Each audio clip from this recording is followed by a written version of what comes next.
Assalamu alaikum wa rahmatullahi wa barakatuhu. My name is Tisarif Shah, and I would like to welcome you to this beautiful show, The Light of Hidayah. And today with me I have a beautiful and wonderful guest with me. Her name is Fawzia Hussain. Assalamu alaikum. Wa alaikum salam. And today we're just giving you a taster of what's going to happen in the show. We want people to have an input in what we want to do. Basically, we want to talk about women's issues, Islamic issues, where you have issues on domestic violence, could be many different issues, and also we're looking to come out and speak to you people out of the studios and in the studios, and inshallah we'll be doing some live shows also, so you will be able to call in and speak to us directly. Today we're talking about women working, and when women work for charitable causes, what do we find when we try to work for a charity? Is it good? Is it bad? Both of us have worked together, so we're going to start talking about that, and inshallah I hope you enjoy our show, and there's a lot more to come after this. So Assalamu alaikum, how are you today? Yeah, alhamdulillah. Yeah. Alhamdulillah, it was hard getting here, but we're here, alhamdulillah. Just basically, we're just going to start talking about the issues about charity. I mean, you've worked for charity, I work for charity. What do you feel when you actually go out and speak to people? What have you had back from people? Has it been a good response, or have you had a negative response? What do you feel as a woman? A bit of both, really. Basically, I mean, I've done some charity work like Klein Mike Snowden, and what I found basically was that the women that took part in that basically were single women and not like married women with children or family oriented women, and although it was like a mixed group and all Muslims, brothers and sisters, and it was for a Muslim cause as well, for the orphans and widows in Syria, mashallah. But I still found that, you know, the group that did go up that time was like basically single women. And when I'm thinking about it, I just thought, like, you know, a lot of men in our culture try to stop us from doing, try to stop do charity work or do things like that. You know, you concentrate on your family first and you run around them basically and not do anything for others. And I mean, I know you've done you've gone out door knocking as well. Yeah. I've done it myself as well, and we've done it together as well. Yeah. And I find that when you go and door knock, even if you speak to a woman at the other end of the door, she's very negative, as in, where's the men for the masjid? It's normally men that come out. Why are you women coming out? And you feel quite saddened, really, because you're going out there for a good deed. You're giving your time out to actually go out there and do something for Islam. You want to spread that women can also work as you know, as powerful human beings to help a cause that you believe in. And what more better than, you know, Allah's house? You know, you're promoting, you know, the will of Allah. And then you get somebody to say, well, no, it should have been a man that came. Why did you come? What do you think about that? Because I find it quite negative. I feel that if I can go out shopping to buy a new suit, or if I can go out to the cinema with the kids, then that's okay and permissible. I don't see any other man speaking to my husband saying, why did you let your wife go out shopping for a new suit? But if a man saw me going and knocking on a door for collection, or to give advice, or invite somebody to a masjid methil, then it's, why are you letting your wife out? Why is she doing this? To try and stop, you know, like putting pressure. Yeah. I mean, have you felt that? What are your thoughts on that? Yeah, I think basically it's like you say, if a woman sees you coming out collecting, it's like the way they've been brought up, like thinking like that, and because it's not a norm where women have come out and done that. It's not accepted by anybody. Yes. And I think, like, it's like you say, if we went to a store, we've done charity work for like other causes, and if you went into Asda or into Tesco's, you know, you're fine to have the tin and stand there and take that. But when you go in, like, obviously you find a lot of male imams and male people coming round asking for charity for, and it's not really masjids and things. Yeah, I think accept that. I think people are shocked as well when they see us as well. They see this, they see women. I mean, even if they think it's a good thing, they are shocked because they've not seen it before. Yeah. And they'll say, well, how have you come today? You know, what have you come for? So they're quite shocked that, you know, women actually, you know, have an input within the mosque or an input within, you know, Islamic things. And I feel that that same sister who might be encouraged at home to become a solicitor or to become a doctor or to become a well-paid job, it's okay. But if that same sister said, look, you know, I want to go out and I want to promote my religion because I'm proud of what my religion is, I want to stand out there and tell everybody I'm doing it in the Burda that I would be in the Burda if I was working. Yeah. So there's no like Burda issues.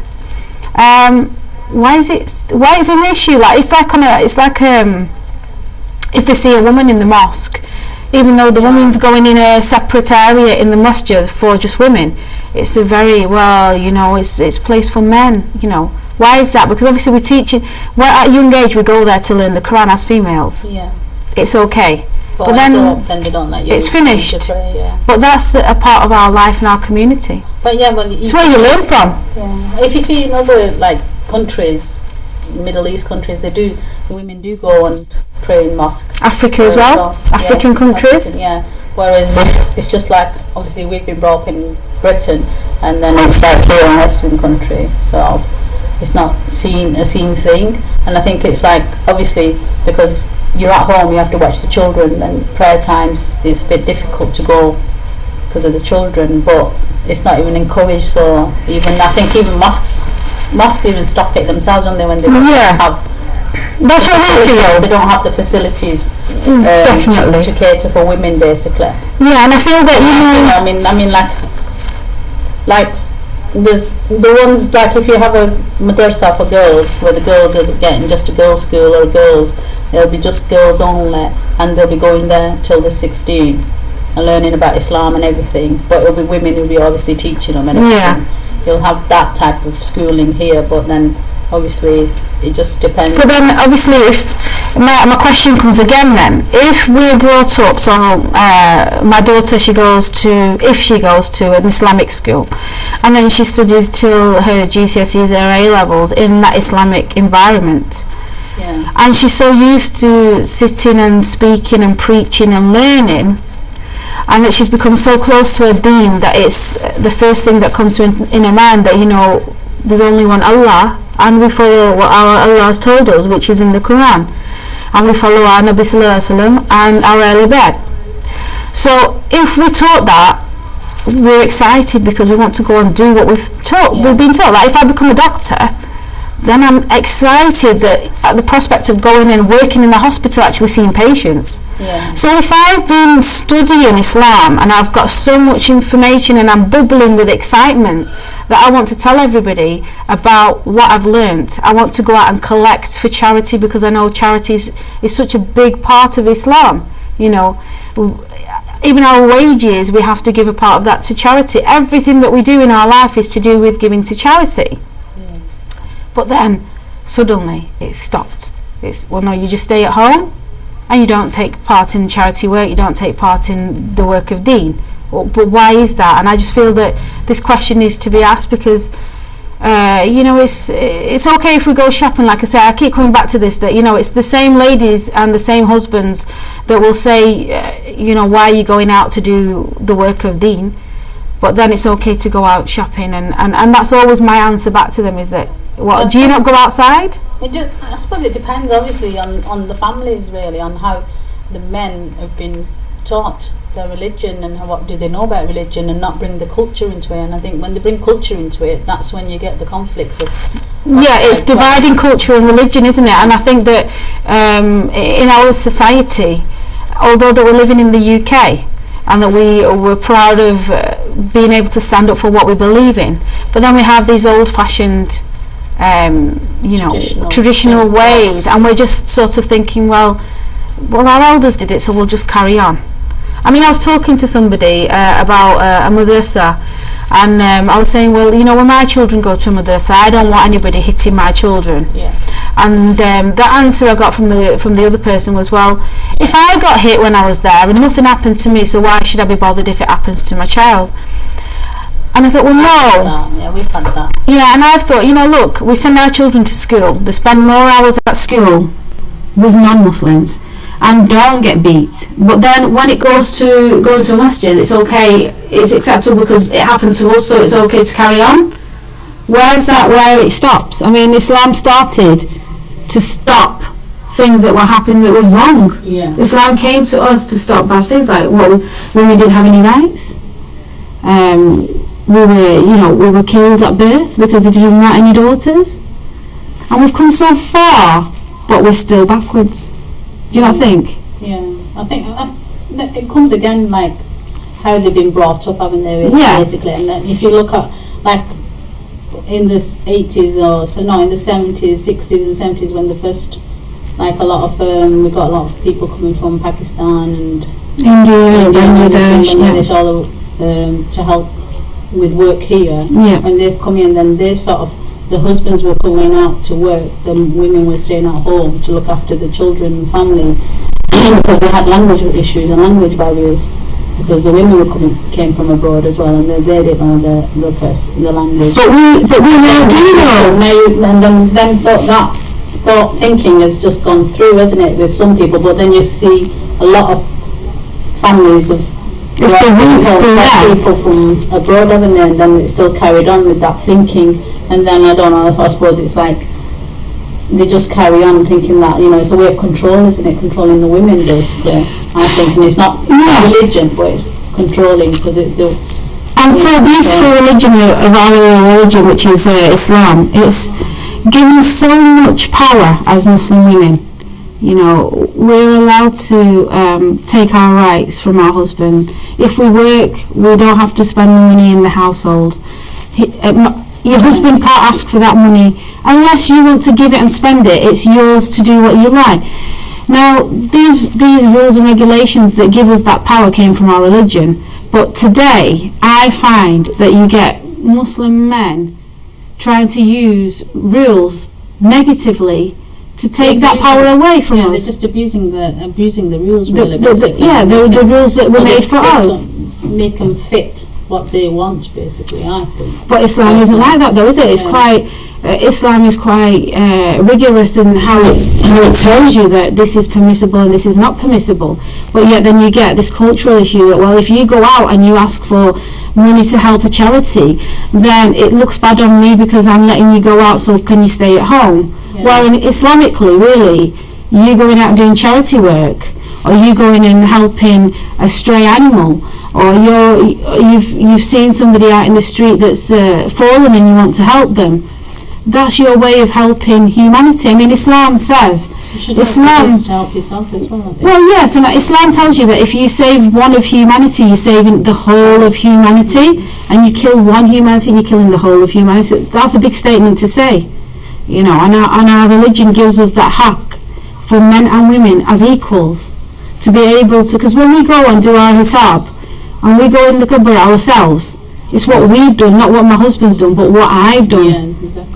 Yeah. So why should somebody dictate? Yeah.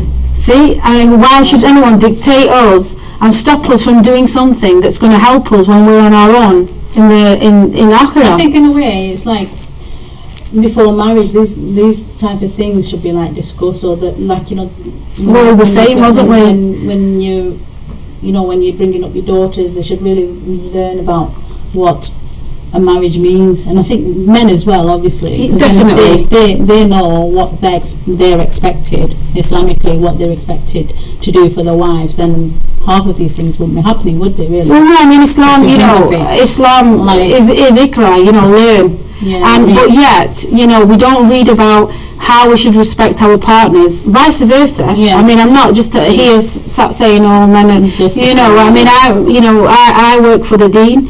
My work is for charity, you work for the deen, and we're very happy doing that. But there is some people that want to do it but feel quite pressurised because they're not strong enough to say that, but look, I want to do this, and it's so rewarding, and what we feel when we do it. I'm just saying that from my experience, like I was saying when I've done the charity work, it's mainly like you find the single women who are doing it, and hardly 1% maybe married women or whatever, because obviously they've got other pressures in their lives, and maybe maybe the husbands don't see that, you know, working for charities and things is important, you know, in their eyes. It depends. Yeah, it could be anything. Well, that's what it feels like. Yeah. I mean, I would say that probably they think that, you know, well, I'm doing it, I'm working, I give my donation of what I've earned, so that's us as a family done. Yeah. But when we do zakat, it's my zakat separate, his zakat separate, everything's separate, you know, and it's very important to know that, you know,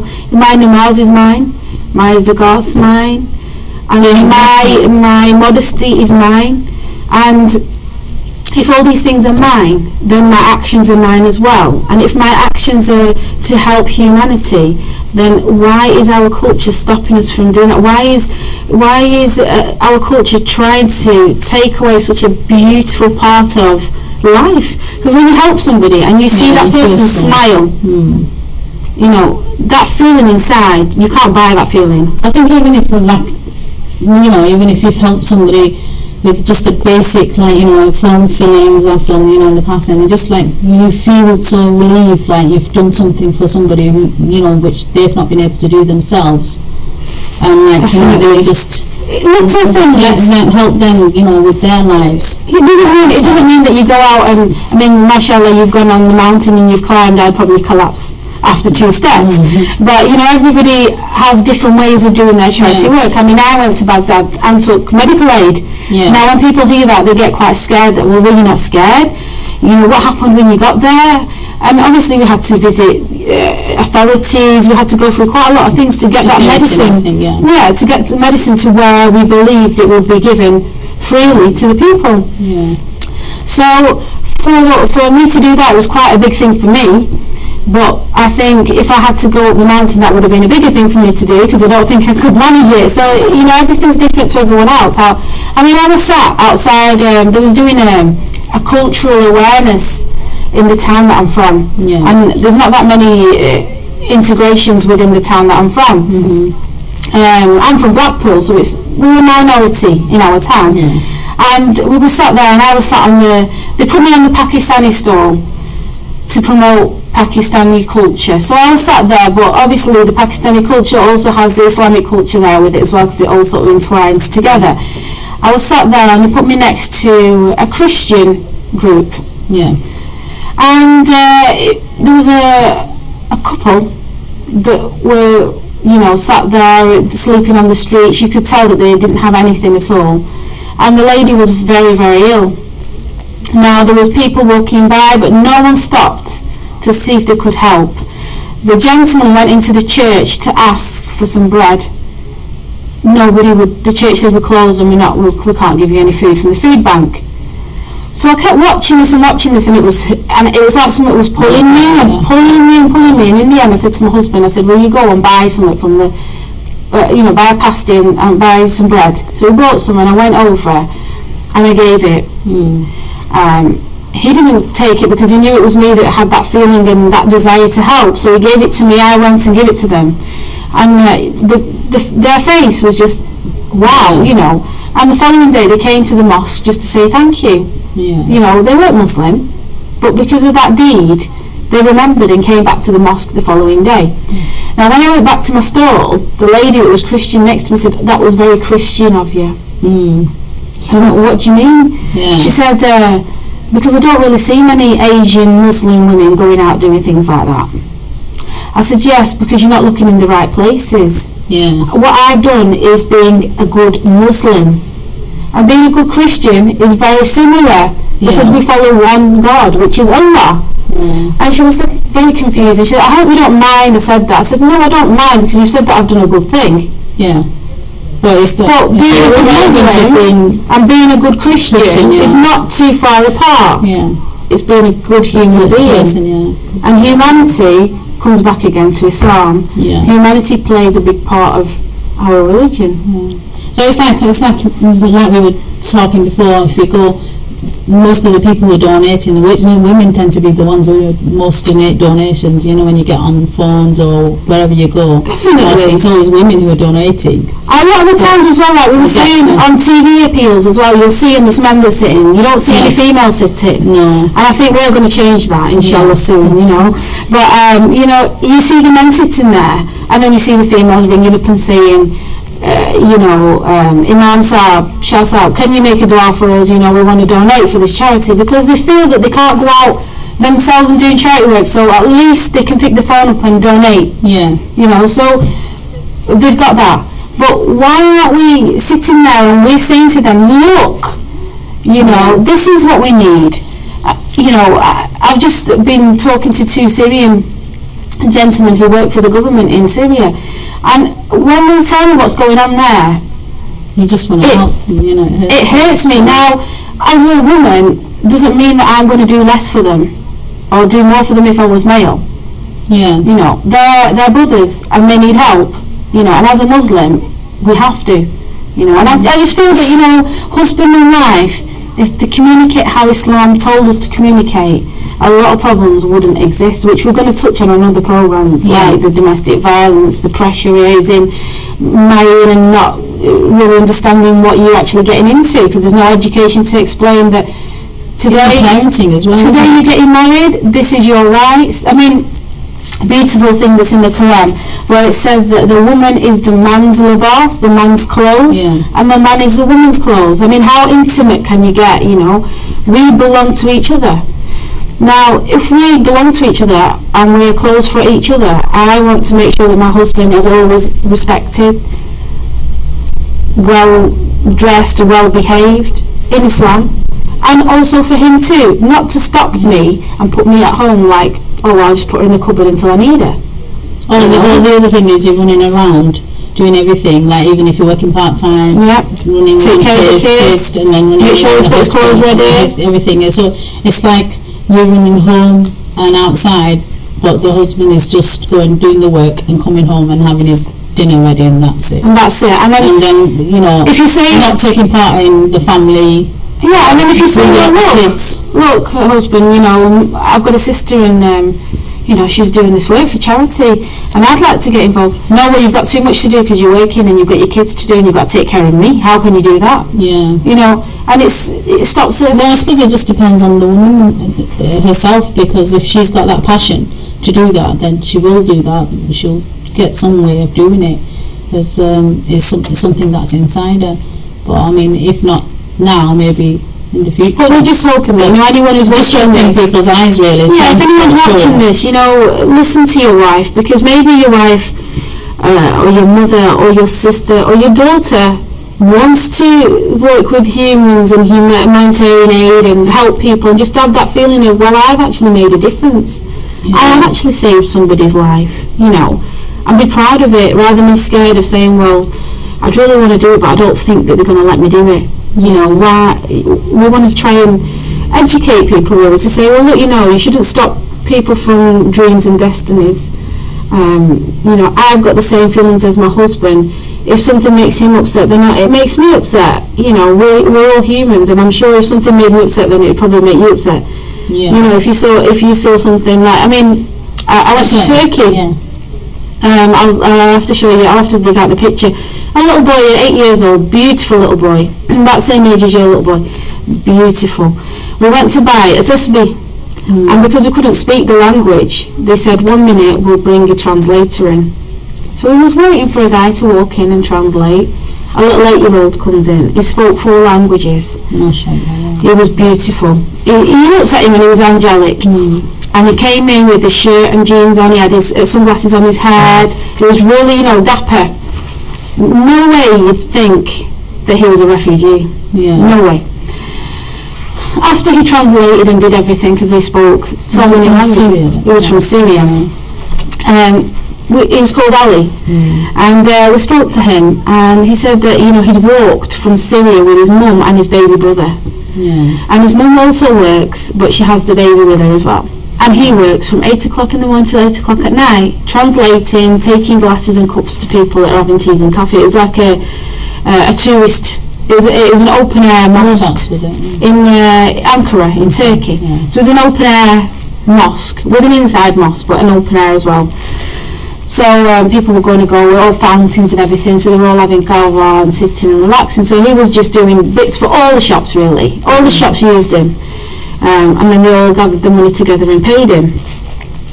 Well, when we heard this, we thought, God, our kids at that age can't do that kind of thing, It's child abuse, isn't it? So my husband just took some money out and said, here, have some money, take it for your mum. He wouldn't take it. He said, no. He said, the money that I have, I will earn. I'm not begging. So he took the money and went and bought kava and brought it back for my husband and for the group that was there to have the kava. Once they drank the kava, he went to take the cups back and one fell, and he was devastated that he's just broken a glass. So they went, the elder people that were around, they went with him and said, look, it wasn't his fault. They said, no, it doesn't matter even if it was his fault. But he was so that he wanted to do everything correct. Yeah. He wasn't just a refugee that was begging for money. He wanted to make. He will be somebody. Because obviously what he's been through as well. Yeah. Through his life and what's happened to him in Syria. My husband wanted to cry, and I wanted to cry as well. And it doesn't make a difference that my husband's a male, so he felt more obliged to do charity work, and I didn't. Do you know what I mean? It was the same feeling, possibly more, because a woman has that motherly instinct as well. Exactly. Yeah. And I just feel that, as we're females and we are quite strong-willed, both of us. I think people will see that today. That if we want to do it, we will do it, and we will make a difference, and we will help these people, inshallah. But we just want to sort of enlighten people, really, because you've seen things, I've seen things. You've travelled, I've travelled. I've been to Baghdad, Karbala, Najaf, Kufa. I've seen poor children who don't have their parents with them, and it's heartbreaking. Because you see what this war has done, and our Muslim children. Yeah, it's like that. Obviously in Kashmir as well. Where you see, the women, the children. How much violations they go happening there. Yes, and the thing is, you see it on TV. But when you see in person, it's really different. Yeah, you see it on TV and you do want to help, but then when you go to sleep, you sort of forget about it. But when you've actually spoke to these people via internet, or via Skype, or via Viber, or via actually going. You might just go on a holiday and you see something which will always touch you and you'll remember in your heart. I remember when I went to Pakistan, and it's like you say, the young children there, and they were actually using a fountain, in a public fountain. They're using the water from there to do car washing. Right. So you know what I mean? It's like what we take things for granted here, and how people use facilities there, what's public facilities, just to sort of earn the bread, basically. And then there's other young children, they'll be in the tips, in skips, getting the carrier bags out and the plastics out, so they can we take things for granted, and I think for today, we're gonna leave it at that. But I'd like to say thank you for coming to the show today, and inshallah we'll carry on our debate on different issues that we women are going through, because only women can understand what women are going through, and I think it's all on us to make a difference, even if it helps one person. Like I say, it's helping humanity. So that's our aim. So I'd like to say Jazakallah, thank you for watching our show. I hope we haven't bored you. I hope you've learned something from the show, and inshallah, we will carry on working with Hidayah TV, with this beautiful show called Light of Hidayah, and inshallah we will talk about all different issues that we're all going through, and if you have any, then please ring through or drop us a line, and inshallah we will pick up on these and talk about these things, because at the end of the day we want to help humanity. We're here as sisters, and we're here to try and make a difference. So I'd like to say Jazakallah again, and Assalamu alaikum wa rahmatullahi wa barakatuhu.